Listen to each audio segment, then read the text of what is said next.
সুতরাং এই ক্ষেত্রে আমি একটা কথাই বলবো যে এখানে 50-50 চান্স দেখা যাচ্ছে। যতক্ষণ না কেউ নিজের থেকে শুদ্ধ হচ্ছে বা নিজের থেকে জাগছে, ততক্ষণ পর্যন্ত সেই মেলটাকে বা সেই মানুষটাকে জাগানোর চেষ্টা করতে যেও না। তার জন্য ডিভাইন আছে বসে। ডিভাইন যদি এখানে ইন্টারফেয়ার করে থাকে, সেখানে তোমার কোনো কাজ চলবে না। সেখানে ডিভাইনের উপরই একমাত্র ভরসা করবে।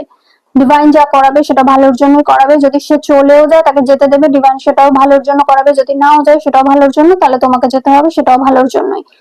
এবং কেউ হয়তো এইভাবে ডিমোটিভেট করার চেষ্টা করছে, কেউ হয়তো বলছে আমি 2 বছর পর 3 বছর পর বিয়ে করবো, তোমাকে শুনি শুনি হয়তো বলছে। মাঝখান থেকে যে থার্ড পার্টি আছে, যাকে লিজার্ড গার্ল বলা হয়, লিজার্ড গার্ল মিন্স যে সব, এখানে একটা খারাপ সূত্রে বলা হয়েছে, যেটা আগের ভিডিওতে বলে দিয়েছি।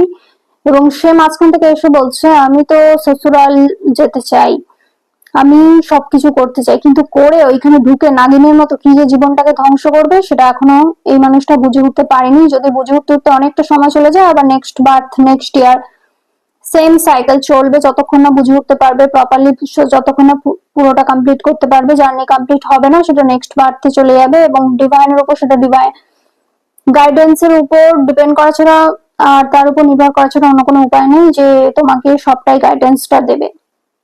সে যেটা দেখাবে সেটাই বেটার, সেটা খারাপের জন্য ভালোর জন্য। তুমিও তার ক্ষতি করতে পারবে না, সেও তোমার ক্ষতি করে কোনোদিন পালাতে পারবে না। এখানে মাঝখানে ডিভাইন ইন্টারফারেন্স হচ্ছে।